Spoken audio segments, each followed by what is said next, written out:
Carles Puigdemont, el mediocre y traidor que dejó a sus colegas en la estacada. No acabo de entender muy bien qué tipo de escala moral, ética, política, o de cualquier otro tipo deben tener los electores que han votado a un personaje como Puigdemont para diputado del Parlamento Europeo.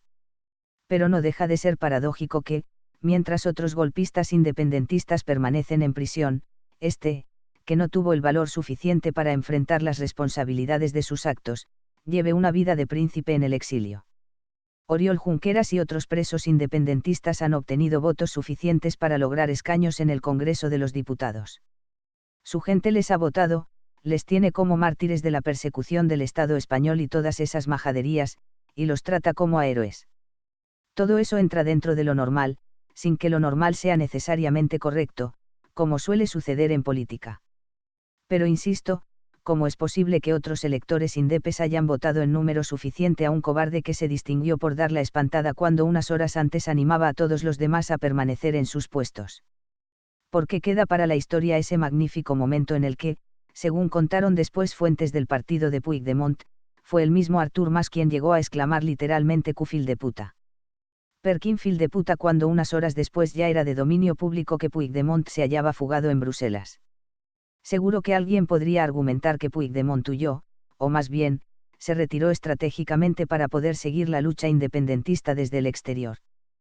Pero eso es absurdo. ¿Han conseguido la independencia de las Vascongadas los terroristas huidos? Absolutamente no. Yo estoy convencido de que la fuga del perturbado independentista no es un asunto de heroísmo.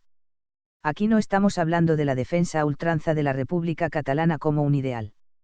Esto, más bien, tiene todo el aspecto de ser la defensa del modo de vida de algunos amparándose en una utopía que permite vivir muy bien. En la historia reciente de Cataluña ha quedado más que demostrado y documentado que el ideal político del nacionalismo y del independentismo, que al final se han fundido en uno solo como no podía ocurrir de otro modo, no era más que una pantalla, un disfraz y una pose. La corrupción que ha aflorado en la última década y media, que se podía intuir mucho tiempo antes y algunos ya denunciaban y anticipaban desde los inicios del pujolismo, acabó por convertir a la autonomía catalana en la más corrupta económicamente de toda la Unión Europea. Ese y no otro ha sido el verdadero fondo del ideal patriótico del independentismo catalán. Porque, desde el más falsamente moderado nacionalismo de los inicios de CiU hasta el radicalismo más abrupto de ERC, que en los últimos años se ha transformado en escisiones ideológicas ultras de disturbios callejeros y estilismo batasuno, todos, sin excepción, han resultado ser maquinarias de desvío de fondos públicos para fines políticos y también personales. Si el caso más flagrante es el del infame clan Pujol, hay otros muchos implicados en esta gigantesca operación de corrupción generalizada que abarca empresarios, banqueros, políticos y funcionarios. En cierto modo, Carles Puigdemont es un recién llegado a la punta de la pirámide. Retirado Jordi Pujol en su momento, más por el acoso mediático y judicial que por razones de su avanzada edad, fue Artur Mas quien tomó el relevo, puesto a dedo por el anterior, y fue el encargado de precipitar la tranquila marcha del independentismo expoliador hacia una independencia catalana de facto para que Jordi Pujol y su entramado corrupto no tuvieran que enfrentarse a la justicia española, en el hipotético caso de que algún juez suficientemente valiente, independiente y de pasado limpio, decidiese admitir a trámite las denuncias por corrupción de los procedimientos de investigación que estaban siguiendo entonces la Guardia Civil y la Policía Nacional. Pero Artur Mas fracasó, quedó tocado y casi hundido y hubo de pasar a segunda fila.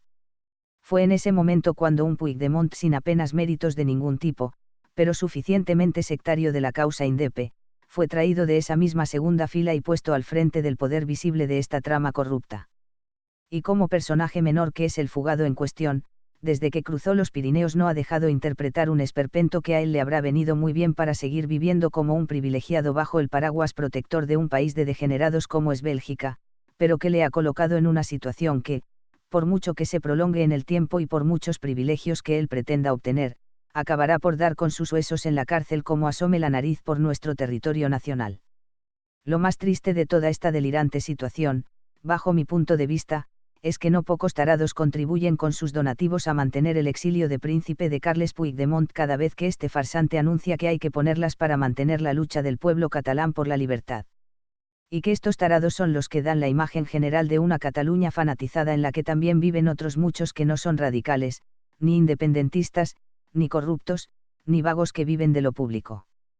Carles Puigdemont, insisto, es un personaje intelectual y políticamente menor. No aporta nada digno que señalar a la causa independentista. Es el mediocre símbolo internacional de dicho independentismo, del que un periodista inglés llegó a escribir que en cuanto llevas hablando con él 10 minutos, te das cuenta de que no es más que un loro que repite conceptos aprendidos para construir un discurso que representa a una clase dominante. Es un cobarde que salió huyendo después de animar a otros a que permanecieran en sus puestos, y un personaje despreciado por ello en algunos sectores indepes que no le perdonan su rastrero gesto.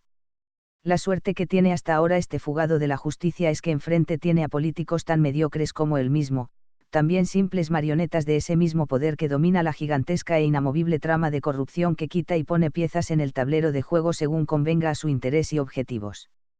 Si el mediocre Puigdemont hubiera tenido enfrente a políticos comprometidos con España y los españoles, llevaría mucho tiempo paseando por el patio de la cárcel con el resto de servidores del poder político económico corrupto que gobierna buena parte de nuestra nación desde Cataluña.